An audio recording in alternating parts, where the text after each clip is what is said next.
Ooh, look what we got arriving. Hey, welcome back. We got something new in the garage today. A friend of mine just picked this up.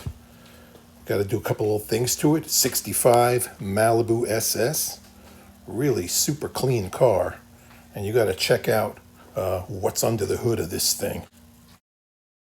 V8 engine! We got nothing. Hey, so what are we doing with this thing? My friend bought this car with no engine in it. And as you could see, it had some modifications done. A manual steering rack. And when someone had a set of headers on this thing, they decided they needed some clearance. So they cut a little slice out of the frame. We got to fix that. We got some holes on the firewall over here, probably from like a Excel supercoil or something. And we got to clean this whole engine compartment up and give it a respray. First thing, we need to make a template. We got our trusty cereal box here. It's not even Thanksgiving and then we're already pushing Christmas. I beat on it with a rubber mallet and you could see the outline over there. We'll cut that out. There we go. Perfect fit.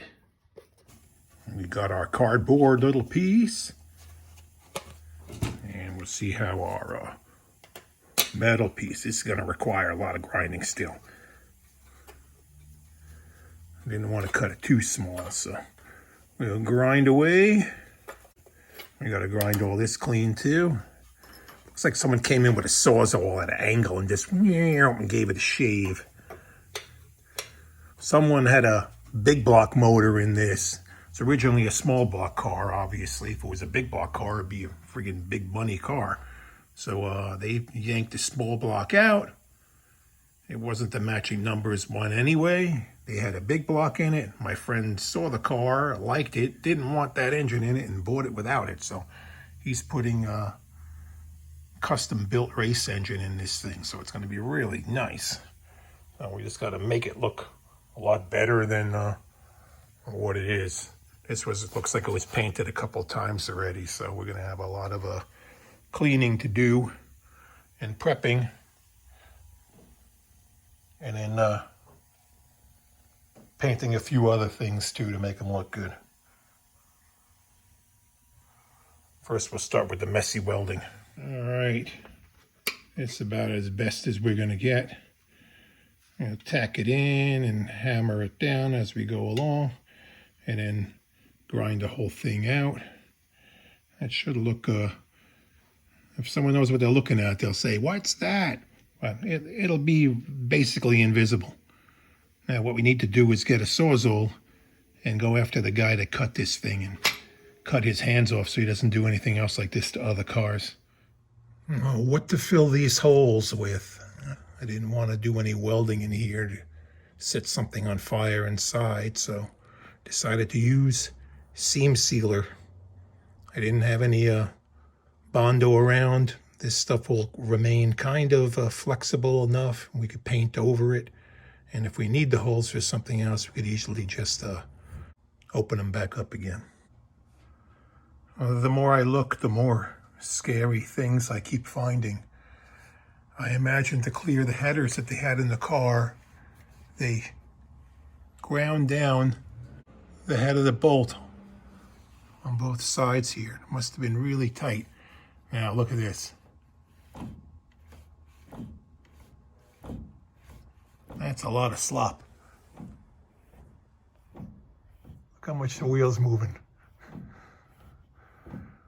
All right, put that on the list of things to fix. Our patch is all welded in. Put a quick coat of primer over it and a little bit of seam sealer on a couple of spots I didn't like. So that's 100% better than what it is. Next step we're gonna do is we're gonna roll this thing outside. We're gonna degrease everything and then scrub the hell out of everything to get anything loose. Probably even hit it maybe with the wire wheel because there's a lot of like flaking stuff over here. Might even do that when the degreaser is on, or just a wire brush by hand. Wrinkling over here from like where brake fluid leaked. Lots and lots of prep work. Let's see if anybody's home. back one is low. I know it's low because the rear was swapped, so, but that other stuff here looks nasty. We'll pump that out, throw some fresh stuff in, and repaint that too.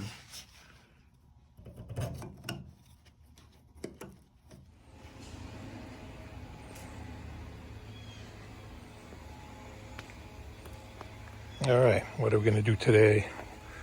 We're going to give this a bath inside here. Our seam sealer hardened up. That's good. Going to spray this whole thing down with degreaser, scrub it, and power wash it off. It's not Windex, it's Castrol Super Clean. See if my sprayer's good. Douse this whole thing down. Got a couple of scrub brushes to work it in. Scrub-a-dub-dub. Don't just stand there filming. Grab a brush.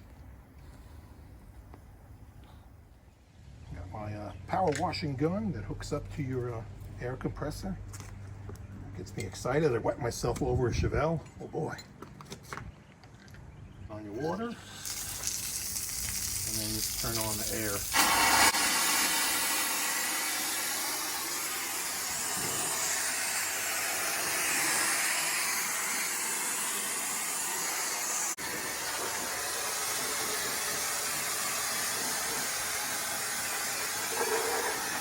This blows. Everywhere I look, I keep finding more things. This looks like there was brake fluid dripping down over there. So sure enough, that was really loose. Stainless lines, really, sometimes you have to tighten them up to a point where they're over tight. That one was loose. Got to check the rest of everything on here too now. We got a missing bolt. Got to dig one up and put that in there. And keep scoping out any other potential problems.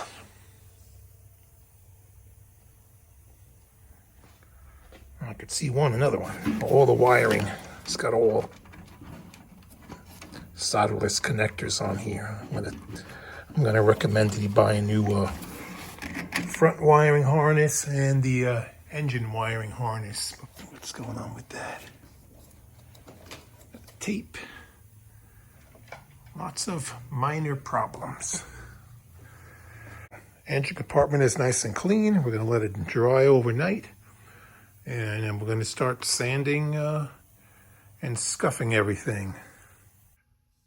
So what are we using to prep all this? The frame we're going to hit with the angle grinder with a wire wheel on it. We've got an air-powered angle grinder with a whole bag full of cookies, and we got a DA sander down over there too that we're going to do the fender wells with that. So now I got to climb in here and start grinding away. 2 hours later. What's with the red paint? Looks like this front part of the chassis was all painted gloss red at one point. Maybe it was a 70s thing. I have no idea. Well, we ate through a lot of cookies. Me like cookies. These things work great. About 6 sheets of sandpaper on the DA. And we still got a lot more to do. The rest is all going to be handwork with the scuff pads, all in these little nooks and crannies. That's a lot of dust. To gain better access all in here, I unbolted the master, pulled it away, and we kind of push it to the side. And while we're at it, we'll be cleaning all this up, and I'm going to spray that in cast iron gray paint.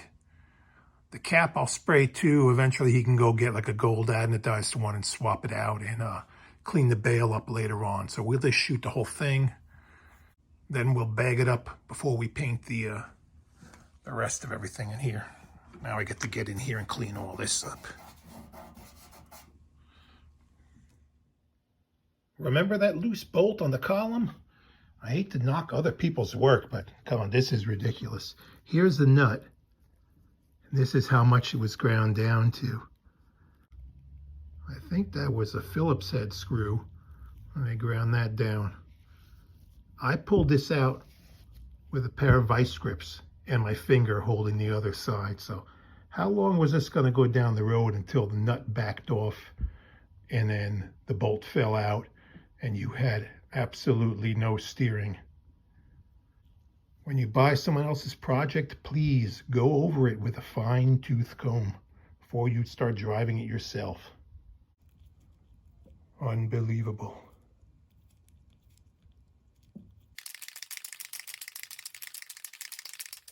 All right, here's what we're using. Iron cast paint from Napa. I have had very good results with this stuff over the years. So nothing fancy here. We just covered some stuff with newspaper, and we're going to give this a spritz. There you go, a couple of coats. No primer required. Just make sure everything is really super clean. I degreased this thing about 3 or 4 times with a solvent degreaser. It'll hold up nice. It's just going to need a new gold anodized cap on it at one point. All right, it's dried overnight. Looks good. We're going to unmask it all. And then we're going to remask it all. Cover it up.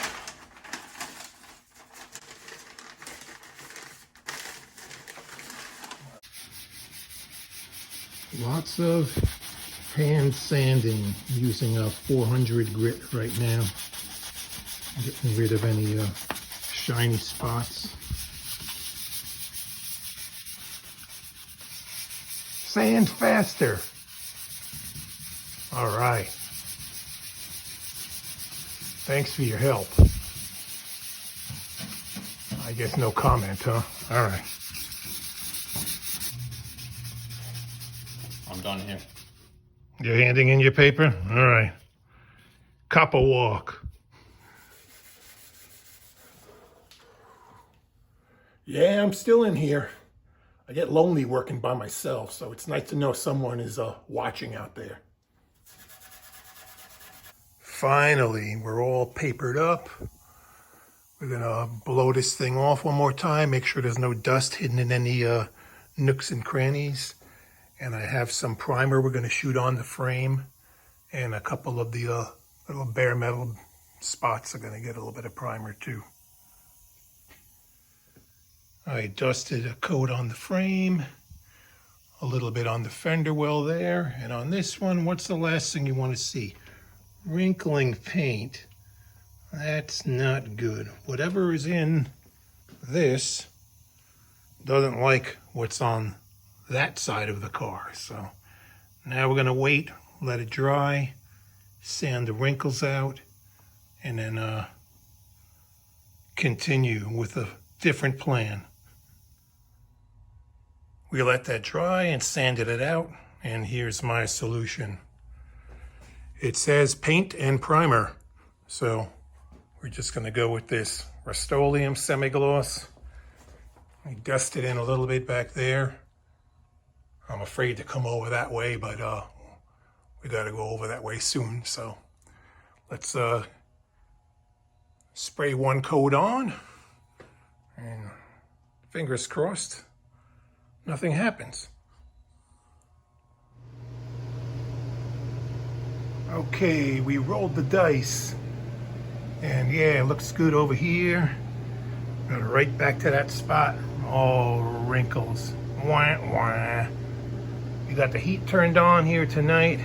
Let it stay a little toasty in here so it'll dry. And then we're gonna have to probably wet sand this out just to get it back and clean the hell out of it. I thought I already did, but it's gotta be some either brake fluid contamination or motor oil that was spilled over there. Something's going on. But whatever, more work to do. Well, here's our mess the next morning. Hopefully it will be dry enough for me to sand this out. So what's going on with this? We have too many layers, really. That's what the problem is. We got the original black, we got primer, and then at one point this whole engine compartment and the frame was all painted body color, and then it was painted black again. So we're trying to paint over that, which probably isn't really stuck very well to that.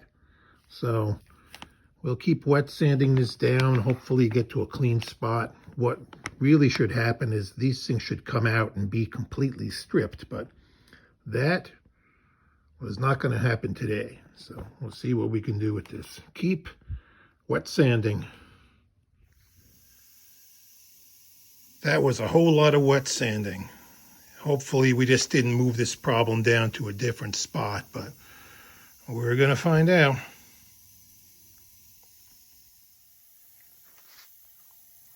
I dusted just a light coating on and it looks questionable. We're going to let this dry for a while and then come back and recoat.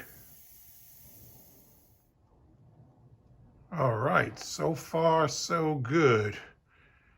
I'll let that dry some more and we'll give it another coat later.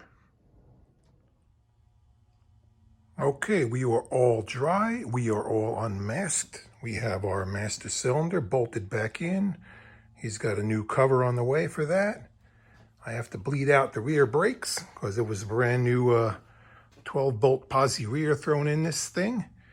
And it's all ready for its 327 motor that's coming in it. I think he dynoed it at like 400 and something horsepower, 416 or 409. I got to look at the dyno sheet and hopefully you'll see the engine going in this thing. So, thank you for watching. Not bad results from a spray can. You could do this yourself at home.